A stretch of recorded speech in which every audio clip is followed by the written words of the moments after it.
저는 이 성경을 읽을 때마다 이 성경이 나에게로 와서 실제의 문제가 되어야 한다는 생각을 언제나 해요. 예, 우리가 지금 읽고 있는 이 요셉의 이야기는 굉장히 비참한 상태에서 요셉이 자기의 실제적인 인생을 스타트하고 또 그래서 결국은 애굽의 총리가 되는 그런 이야기가 나오게 됩니다. 이것을 스토리 그대로 읽으면 정말 인생 역전에 정말 낮은 데로부터 하나님을 믿는 믿음을 가지고 또한 하나님 말씀에 순종해서 결국은 세상의 권력을 가진 또한 세상에서 좋은 일을 하는 그런 사람이 되었구나라고 하는 인생 역전의 스토리라고 이해되는 측면이 있습니다. 그런 것은 하나의 사실이고 또 그와 같은 것을 완전히 배제할 필요는 없다고 생각을 합니다. 하지만 그것만으로 이해하게 되면 나에게 도움되는 측면이 상당히 없을 수가 있어요. 왜냐하면 이렇게 인생 역전을 이루는 사람은 정말 1000만 명 중에 한 명이기 때문에 내가 그와 같은 일을 믿음으로 순종함으로 이루고야 말 거야. 혹은 내가 그렇게 될까? 등등 여기 사이에서 나의 현실은 고스란히 남아있고 굉장히 감동적인 이야기 한 편이 남게 되는데 우리가 그렇게 좀 빈약하게 단선적으로 성경을 묵상하게 되면 결국은 내가 그렇게 묵상을 했지만 나중에 가면 내 인생에는 별로 도움되지 않는다는 회의를 스스로 가지게 될 수도 있어요. 그러니까 내가 그렇게 묵상을 했지만 그렇게 조금 얇게 묵상을 했지만 나중에 돌이켜보면 나에게 실제적인 무언가가 오지 않기 때문에 이런 묵상을 지속해서 무엇 하느냐라고 하는 회의가 생기게 되고 또한 다른 사람이 그렇게 나에 대해서 문제 제기를 할 때에 나 또한 거기에 쉽게 할 말을 잃어버리는 경우가 생깁니다. 그래서 이렇게 요셉의 이야기를 읽을 때도 어떻게 하면 이 스토리가 나에게 실제적인 문제로 다가와서 나의 현재 안고 있는 고민과 문제를 또한 하나님 앞에서 즐겁게 드릴 수 있는 열매를 하나님과 함께 주거니 받으면서 살아갈 수 있느냐의 문제로 만들어야 되는 거죠. 그래서 저는 특별히 개인적인 어떤 삶의 전환의 시기, 이 시기라고 하는 것에 포인트를 좀 맞추어서 묵상을 하면 어떨까 하는 생각을 해봤어요. 보통 30세, 35세, 40세 지나가는 요 시기가 청년의 과제를 완수하기 전에 약간 중년으로 넘어가기 전에 이런 과제가 맞물려 있는 전환기에 해당하는 때거든요. 그래서 여러분들이 이 성경을 읽으실 때에 특별히 이 시기와 관련해서 요셉의 스토리를 한번 읽어가면 좋겠다는 생각을 하게 됐습니다. 사람의 체력을 보더라도 마찬가지인데요. 양기라고 하는 게 있어요. 주로 사람의 체온, 자기가 스스로 느끼는 자기 몸의 열을 이야기하는 건데요. 따뜻한 기운이에요. 동양의학적으로 봤을 때, 그리고 동양 철학적으로 봤을 때 음과 양이 있습니다. 음이라고 하는 것은 열을 의미하고 불을 의미하고요. 음이라고 하는 것은 물론 상징적인 의미로 물을 의미하고 차가운 것을 의미해요. 그리고 불이라고 하는 것, 양이라고 하는 것은 아주 활동적인 것을 의미하고 굉장히 성공 가도를 달리고 있을 때를 또 의미하기도 하고 음이라고 하면 침잠의 시기, 내려앉고 휴식하는 시기 등을 이야기하는데요. 사람 몸에 양기가 처음에는 있어요. 어릴 때부터 한 30대를 지나기 전까지는 양기가 사람 몸을 보호해주고 있습니다. 주로 따뜻한 체온으로 기본적인 체력으로 사람들을 보호해주고 있기 때문에 잘못된 음식을 먹는다든지 그 어떤 첨가물이 많은 인스턴트 음식을 많이 먹는다든지 혹은 스트레스나 과로를 좀 한다 해서 몸이 크게 나빠지거나 하지가 않습니다. 그것이 어릴 때는 강한 면역력으로 오고 청년기 때는 강한 체력으로 체열로 오기 때문에 웬만해서는 건강을 잃어버리는 일이 없어요. 물론 일반화할 수는 없습니다. 이제 반대의 경우도 있긴 하지만. 그런데 30대가 지나가면서 30대, 35세가 지나가면서 양기가 떠나간다기보다는 좀 내려앉아서 음과 양의 밸런스가 맞게 돼요.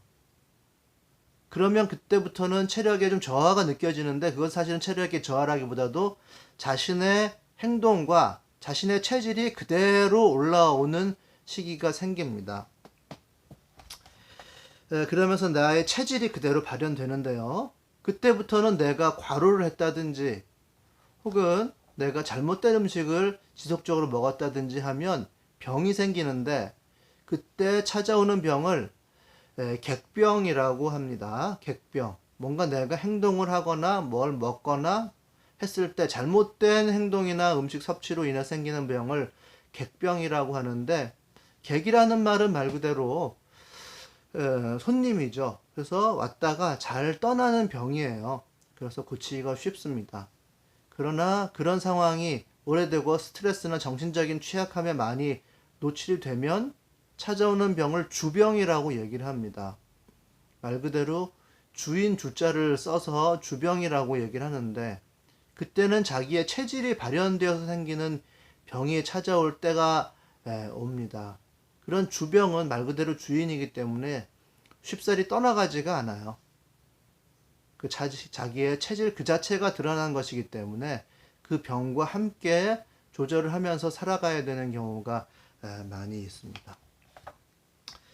그래서 이제 병의 치료가 굉장히 어려운데요. 그때가 30세에서 35세, 그때를 전후로 해서 극명하게 생겨나게 됩니다.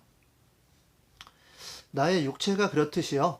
나의 인생도 사실은 그때를 전환기로 해서 그 전의 인생과 그 후의 인생이 많이 달라지게 됩니다.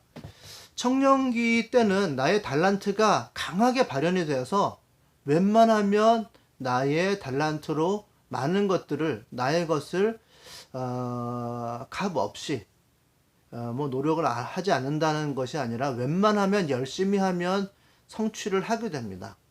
자기 달란트가 강하게 발현이 되는 때가 청년기의 시대이고, 또한 체력이 받쳐주기 때문에 열심히 했을 때 웬만하면 성취를 하게 되고 주변의 인정도 받게 되는 그런 때가 청년기의 때예요.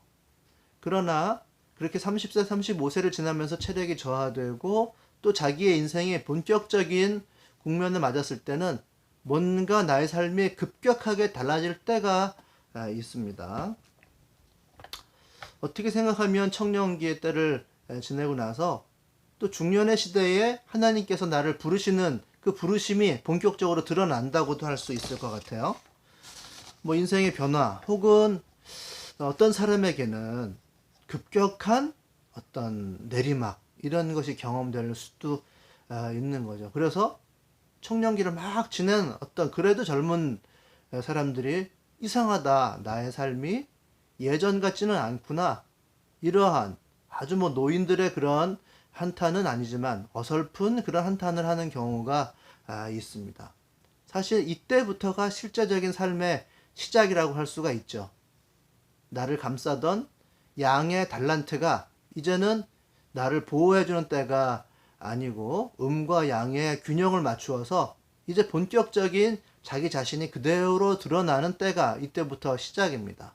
나의 체력도 그렇고 나의 인생도 사실은 그렇게 될 수가 있어요. 그런데 내가 느끼기에는 그게 실제적인 나의 삶인데 내 삶이 급격하게 초라해지게 느껴지기도 합니다. 급격하게 급물살을 타면서 내리막을 갈 때가 있기 때문에 때로는 이거 아닌데? 이상하다. 예전에는 그렇지 않았는데 내가 왠지 초라하구나, 왜소하구나, 이렇게 느껴질 때가 있어요.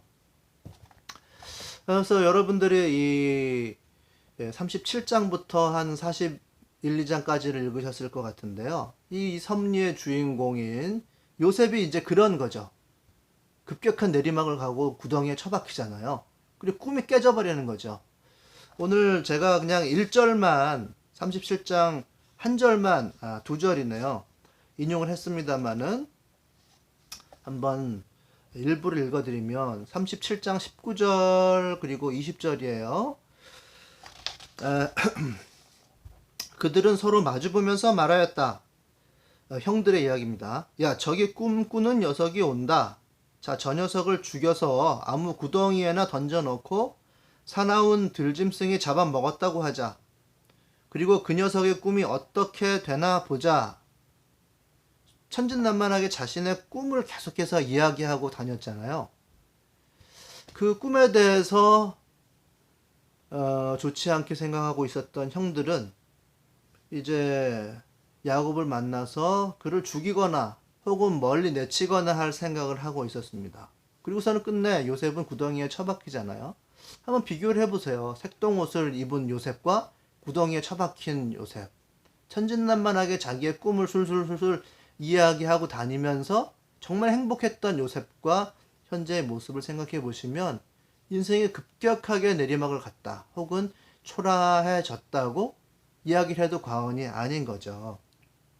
그런데 인생의 급격한 내리막을 만난 요셉은 사실은 하나님의 섭리 가운데로 그때부터 들어가게 되는 거잖아요. 물론 그때부터 고생의 시작이죠. 내내 요셉은 노예로 살았고 또한 감옥에 주로 있었어요. 그리고 마지막에 30세 정도가 되었을 때에 바로 앞에 설 수 있게 되었는데요.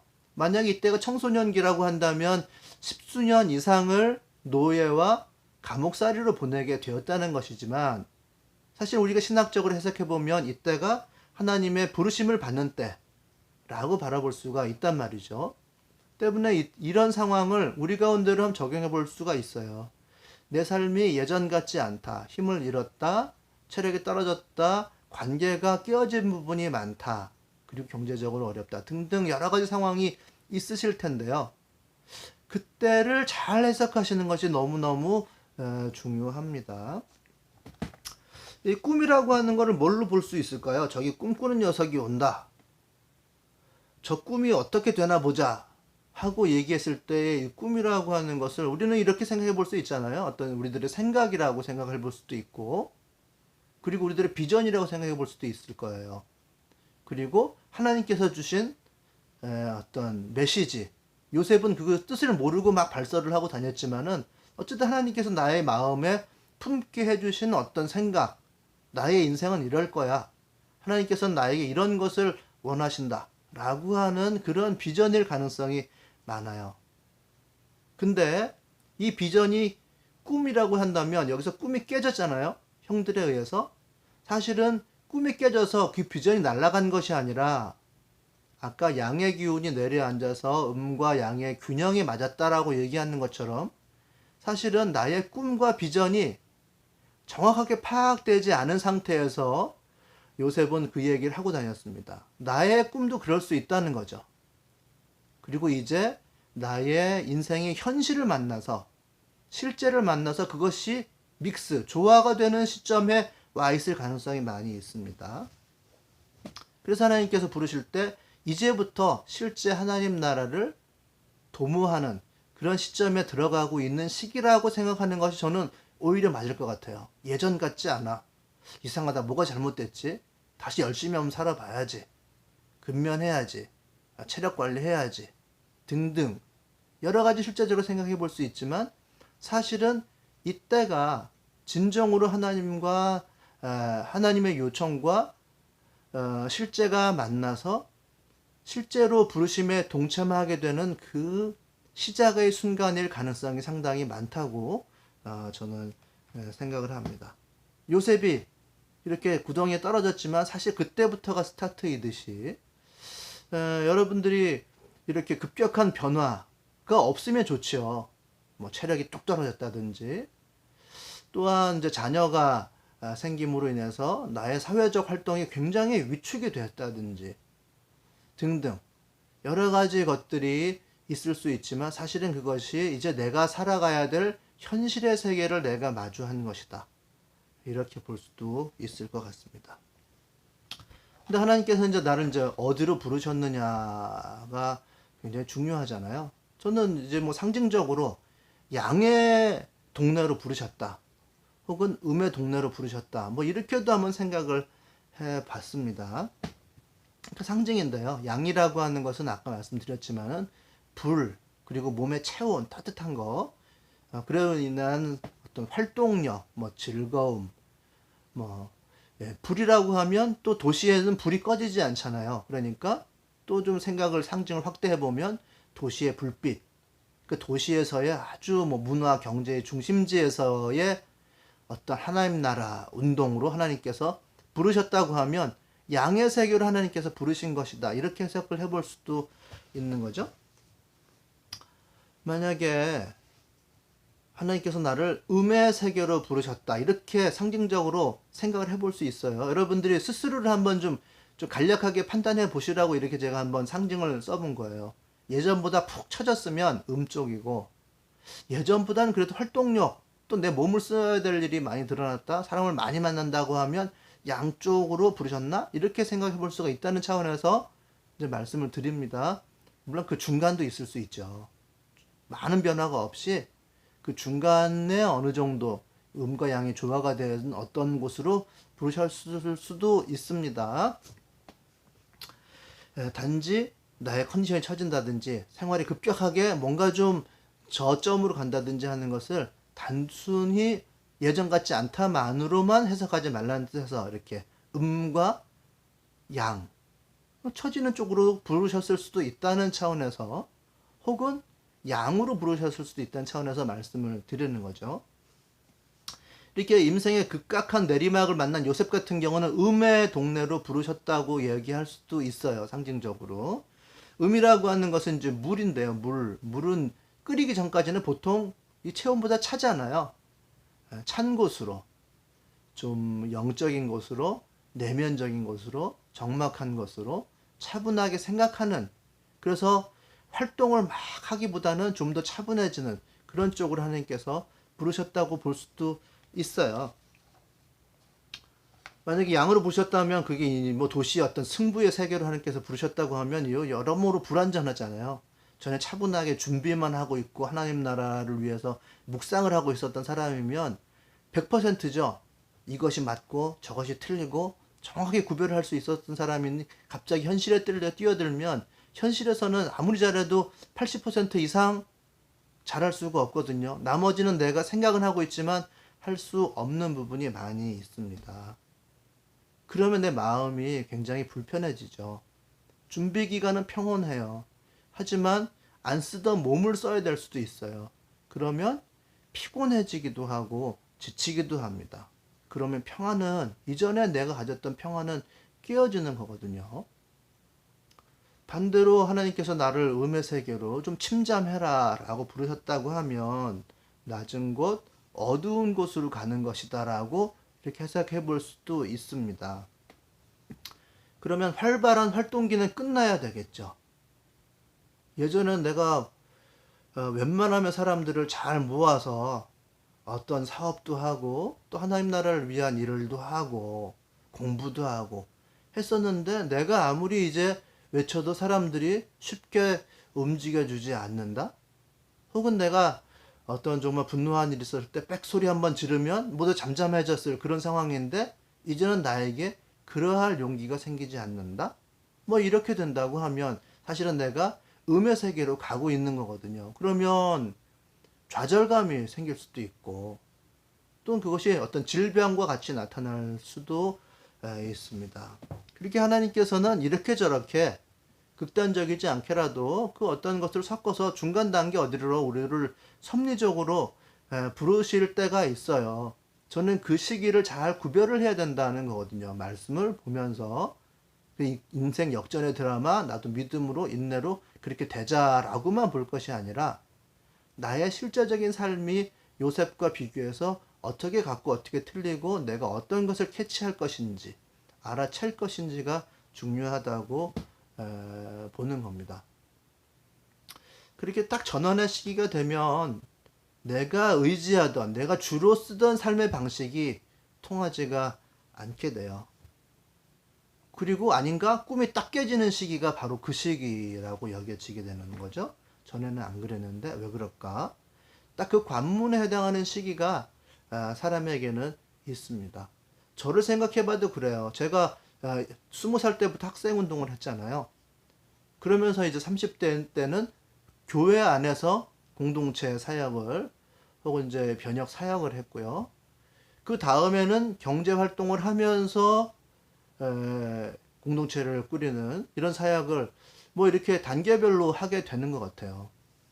학생 운동을 할 때는 정말 활동력과 뭐 용기만 있으면 되는 시기였다고 하면 교회 안에서 공동체를 꾸리는 그러한 목회 일을 할 때에는 부목회자로 할 때에는 생각을 깊이 해야 되고 또 사람을 이해해야 되고 사람을 만나서 상의할 때에 그 사람이 어떠한 상황 가운데 있어서 어느 정도까지 봉사를 하게 하면 좋을지 역할을 줄지 또한 뭐 상담을 해야 할지 등을 파악해야 되고 이전에 정말 활동력 있고 용기만 있으면 되던 시기를 완전히 지나서 다른 차원에 가서 일을 하게 될 때가 있었단 말이죠.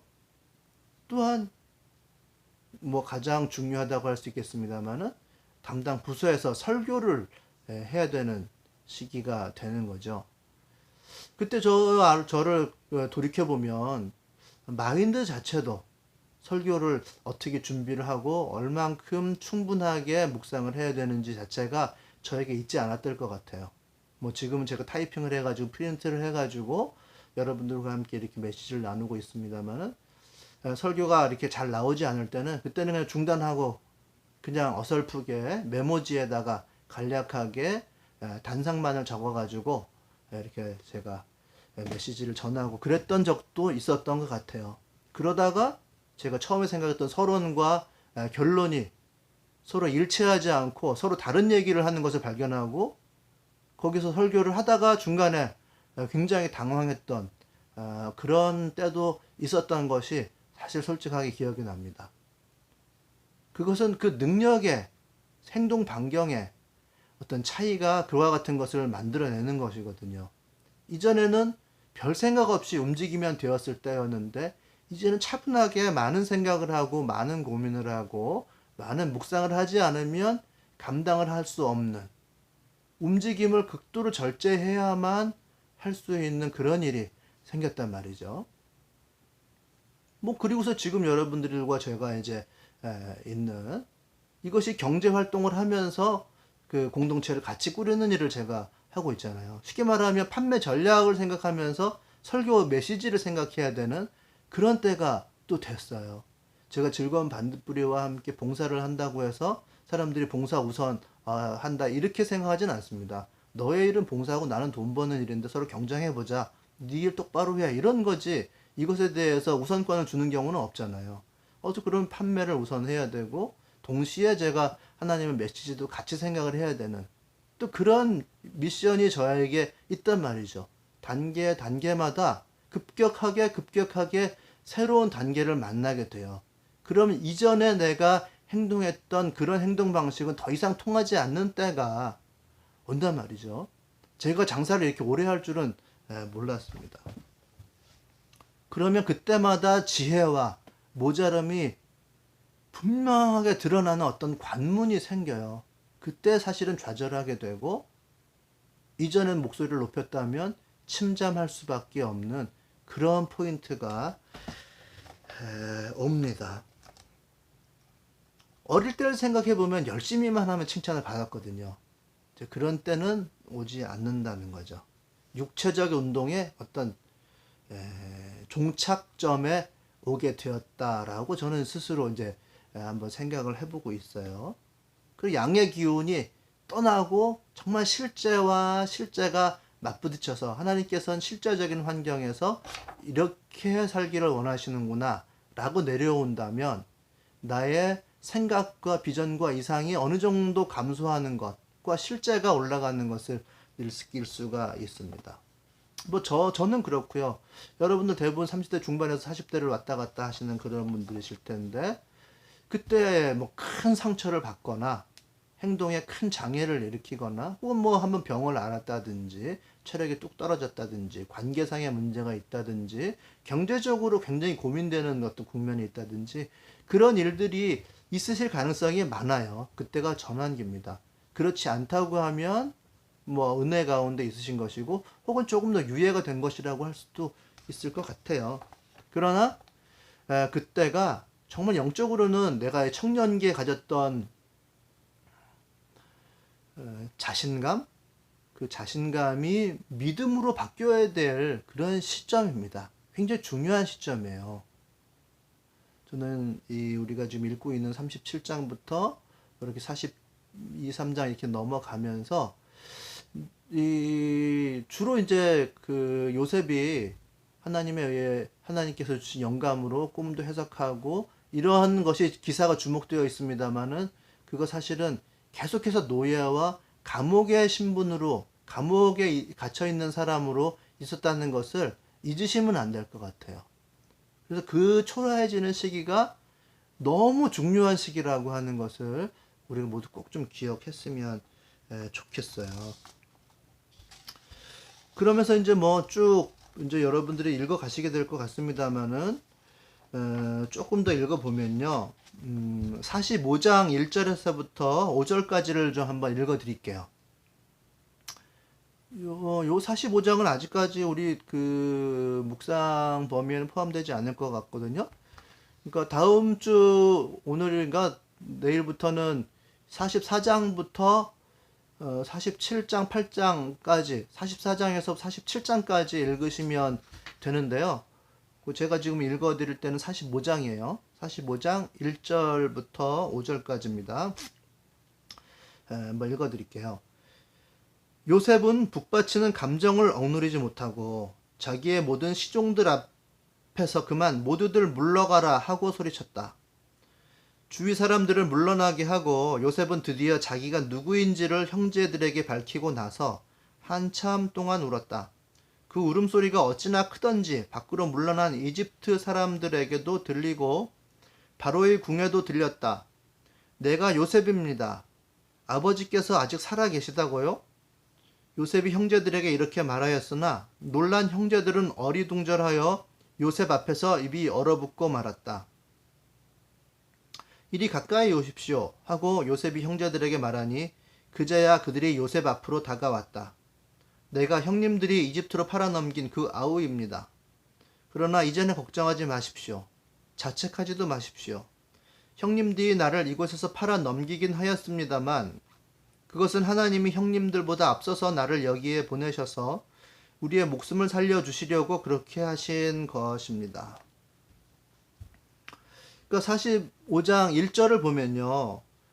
요셉의 북받치는 감정을 억누르지 못하고 하는 이런 첫 구절이 나와요. 즉 감정을 담아두지 못했다라고 하는 것이 원문의 표현이거든요. 그러니까 이 감정이라고 하는 것이요.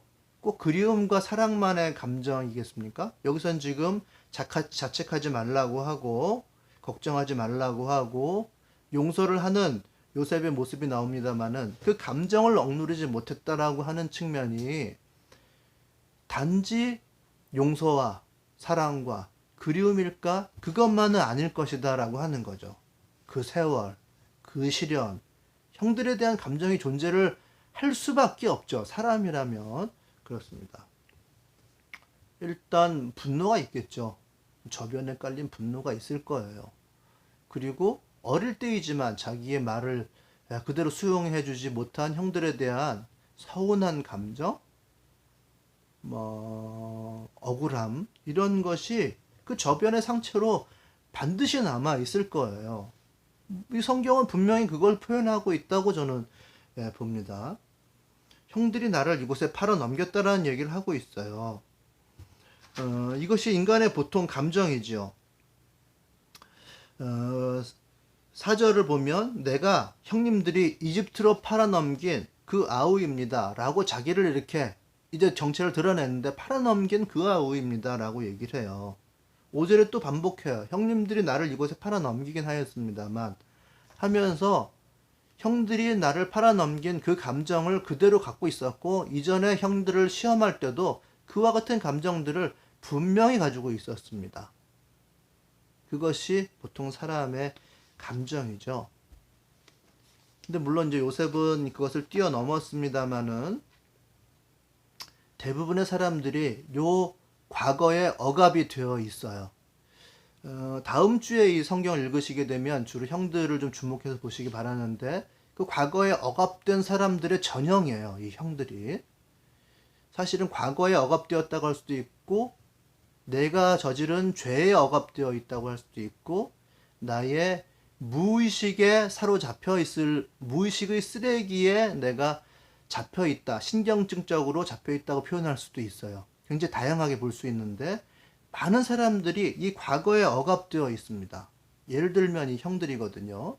여러분들이 이제 이 창세기를 한두 번 읽어보신 것이 아닐 테니까 이야기 스토리는 많이들 아실 거예요. 요셉의 형들은 요셉에게 저지른 일이 있죠. 근데 요셉이 죽었는지 살았는지 현재 몰라요. 구덩이에 쳐놓고 고통스럽게 한 다음에 미디안 상인들에게 팔아 넘겼습니다마는 현재 어떻게 되어 있는지를 모른단 말이에요. 현재 불쑥 살아 나타날지 아니면 죽었을지 그걸 모르는 상태에 있어요. 그런 상황에 요셉의 옷에다가 피를 묻혀서 야곱에게 갖다 보여주면서 죽었다고 거짓말을 한 거란 말이죠. 상황을 그 당시에서는 팔아 넘겼는데 거짓말 했단 말이죠. 그러니까 이 과거에 자기가 저지른 일과 거짓말을 한 것이 지금 현재 불분명하지만 그 저변에 뭔가의 무의식으로 깔려 있는 거예요. 그리고 극도로 신경을 쓰게 되죠. 어떤 것에 신경을 쓰게 되냐면 야곱 아버지가 이제 연세가 드셨는데 아버지가 또 비슷한 일이 발생해서 그때 갑자기 돌아가실까봐 즉 이제 라헬의 배에서 나온 동생이 이 요셉과 완전 막내 베냐민이잖아요. 베냐민마저 어떻게 되면 진짜 큰일 난다라고 하는 이런 무의식이 이 형들에게 그리고 야곱에게 같이 공통적으로 깔려 있는 겁니다. 그런 과거에 자기가 저지른 일에 거짓말에 꽉 묶여 있어서 계속해서 지속적으로 신경을 써요. 베냐민을 데리고 이집트로 가야 되는데 그것을 할 수 없다고 그렇게 얘기를 하고 또 아버지에게 어렵게 얘기를 하고 어렵게 동의를 구원하는 그런 모습을 볼 수 있는데요.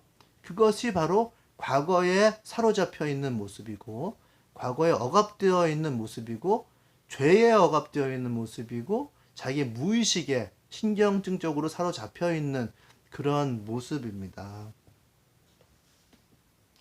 그리고 요셉 또한 과거에 사로잡혀 있을 수 있어요. 이게 감정이 터져 나왔다라고 하는 것은 알게 모르게 그와 같이 무의식의 억압 가운데 있었다는 것을 의미하는 것이거든요. 그러나 요셉은 그렇게 사로잡혀 있다 하더라도 정당해요. 그래서 더더욱이 그 과거에 사로잡혀 있을 수가 있고 형들을 마음에 가득 담아두고 자유를 잃어버린 상태로 살아왔을 가능성이 상당히 많다는 거죠. 그리고 사실은 우리들의 모습은 요셉보다는 이 형들의 모습을 각기 다르게 가지고 있을 가능성이 있고요. 그리고 요셉의 결말을 우리가 바라지만은 요셉의 그 억눌린 마음을 우리가 가지고 있을 가능성도 굉장히 큽니다. 그런데 뭐 이제 자세하게 설명드리진 않겠습니다만 5절을 읽어보면 그것을 넘어갔죠. 그것을 넘어간 자유가 있고 용서에서 생기는 자유가 있어요. 그것을 넘어간 자의 능력이 여기 나와 있습니다.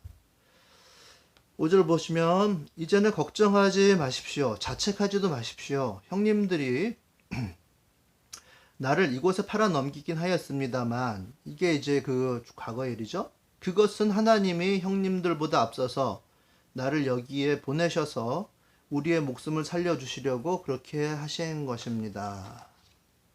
요셉은 그 초라함의 시기에 하나님의 섭리를 알아챈 자예요. 하나님께서는 이것을 위해서 나를 보내셨구나라고 하는 것을 알아챈 더 큰 그릇이 되어 있습니다. 그 더 큰 그릇이 되어서 과거의 억압에서 벗어났기 때문에 인간의 세계에서 하나님의 메신저가 될 수 있었던 거죠. 이집트 사람을 살리고 주변 국가의 사람들에게 생명을 주고 또한 자기 아버지 집 야곱의 가족들을 먹여 살릴 수 있는 그런 하나님의 일꾼이 되었고 지금 메신저가 될 수 있었던 것입니다. 하나님께서 나를 먼저 보내셔서 당신들이 팔아넘기긴 했습니다만 사실은 하나님께서 나를 여기에 먼저 보내신 것이다라고 하는 하나님의 더 큰 뜻을 이해하고 있었습니다. 더 큰 그릇이 됐던 거죠. 그러니까 이 초라함의 시기가 정말 정말 중요해요. 이 초라함의 시기를 잘 보내야 됩니다. 이때부터 하나님의 뜻을 품고 사는 시기가 돼요. 이전에는 꿈을 가지고 있었습니다마는 그것이 충분히 실제와 더불어서 해석되지 않은 상태로 꿈을 가지고 있었습니다. 이제 그것이 낮아지고 실제와 만나게 되면 그것을 발설하기보다는 그것을 이해하는 작업을 먼저 해야 되는데, 그것이 나에게 충분히 이해가 되어서 더 큰 그릇이 된다면 그땐 비로소 하나님의 메신저가 되고 인간에게는 리더가 되는 거예요. 리더는 그리스도의 모양이죠. 더 낮아지고 더 품고 더 사랑하고 더 격려하고 더 나누는 사람이 리더예요. 하나님의 더 큰 그릇이 되어야 하면 하나님의 측면에서 메신저가 될 수 있고 사람의 측면에서는 리더가 될 수가 있습니다. 그리스도의 도를 따라가는 사람이 되고 예수 운동의 대열에 서 있을 수 있는 사람이 실제로 될 수 있습니다. 청년기를 지나고 나서 그 운동에서 이탈하는 사람이 많지요. 현실이 안 그렇더라 라고 하는 그런 말로요. 그러나 그것은 하나님의 뜻을, 꿈을 품고 충분히 녹이는 그 초라해지는 시기를 잘 보내지 못한 탓입니다. 그래서 저는 요 시기에는 더 나아간 공부를 해야 된다고 생각을 해요. 하나님께서 신적으로 개입하시는 그런 결정적인 순간이 오면 정신을 차릴 수가 없거든요. 하나님께서는 꿈을 주셨고 그것으로 내 마음속에서 하나님의 메시지로 녹여내기를 원하세요.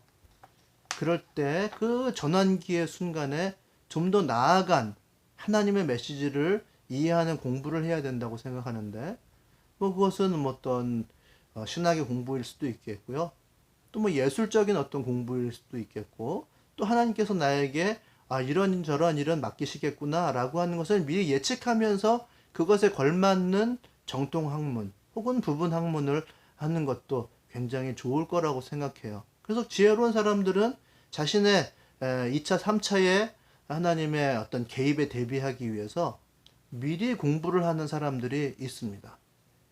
제 경험상 미리 공부를 하지 않으면 하나님의 부르심에 충실하게 대응을 할 수 없거나 정말 몸으로만 때워야 되는 그런 일이 생기더라고요. 그러니까 미리 공부를 하는 것이 제 경험에는 좋습니다. 이 다음 주에 우리가 같이 읽게 될 내용이 주로 과거에 억압된 사람들, 이 형들의 이야기가 나와요. 사실은 이제 그것을 좀 메시지로 준비하려고 하다가 생각을 좀 두 개를 같이 좀 얘기를 해야 되겠다 해서 바꿨는데, 어떻게 보면 더 중요한 부분일 수도 있는 것 같습니다. 과거에 매여 있다라고 하는 것은 과거 내가 행한 어떤 행동에 매여 있다라고 하는 것인데, 그것이 되된 것이었다고 하면 상당히 나를 지금 아프게 하고 있을 가능성이 많습니다. 그리고 나의 능력치를, 나의 자유를, 나의 발언의 어떤 수위를 계속해서 그것이 낮추고 관계를 끊어내기 때문에 나의 능력치가 상당히 많이 낮아지게 돼요. 그것이 누구에 의해서 용서가 되든지 하나님에 의해서 그것이 해결되든지 혹은 세월이 많이 지나야만 원상태를 회복이 될 수 있는지, 그 과거에 억압된다라고 하는 그런 부분에 대해서 깊이 한번 생각해 보시기 바라고, 혹시라도 제가 좀 여유가 된다고 하면 동영상으로라도 한번 좀 만들어서 여러분들과 함께 나누든지 또는 문서로 이렇게 나누든지 그렇게 하도록 하겠습니다. 어쨌든 두 가지 인간형 다가 우리 안에는 다 공존하거든요. 우리가 야곱의 편이잖아요. 그래서 우리가 야곱을 따라가고 싶습니다만 사실은 형들의 모습도 우리 가운데 있고 야곱의 모습도 우리 가운데 있어요. 루벤은 형이지만 장자지만 그런 짓을 해서는 안 된다 하고 말하지 못하고 구덩이에 넣어둬라 하고 몰래 저걸 속으로는 나중에 와서 꺼내줘야지, 이렇게 생각하는 비겁한 자였단 말이죠. 유다 같은 경우는 야 죽이지 말자, 아무 생각 없이 야 그냥 팔아버리자, 이렇게 생각했던 야비한 자였단 말이죠. 요셉 위에 있었던 열 형제들은 다 각기 자기 다른 생각을 가지고 있었습니다만 한 가지 행동을 했고 같은 책임을 지게 됐어요. 우리에게 그러한 모습들이 부분 다 있을 수 있습니다. 또한 요셉의 모습도 있을 수가 있어요. 그와 같은 현실을 이 본문을 통해서 우리가 계속해서 이끌어내지 못한다면 나중에는 뭐하러 읽어? 묵상 뭐하러 해? 반드시 이렇게 됩니다. 내가 그렇게 해놓고 그렇게 됩니다. 그와 같은 것을 경계했으면 좋겠고요. 그리고 한 가지는 이제 번영의 신학의 문제. 그 요셉처럼 인생 역전의 드라마만을 원한다면 세속적인 번영의 신학, 물질적인 신학 이런 것에 빠질 수밖에 없는 거죠. 그 우리 전광훈 씨 감옥에 갔습니다마는 수많은 사람들이 그 사람에 의해서 움직인단 말이죠. 지난 8.15 집회 때 연 인원이 자기들 얘기로는 22만이래요. 경찰 추산으로는 최대 모인 인원이 4만인데 왔다 갔다 한 사람 포함하면 22만이다 그렇게 얘기하고 있거든요. 정치권에서 전광훈을 끊을 수 없는 이유가 그렇게 인원 동원 능력이 있었다고 하는 것이고 수많은 개신교인들이 전광훈 씨에 의해서 8.15 집회를 다녀갔단 말이죠. 무엇이 그들을 그렇게 움직였을까?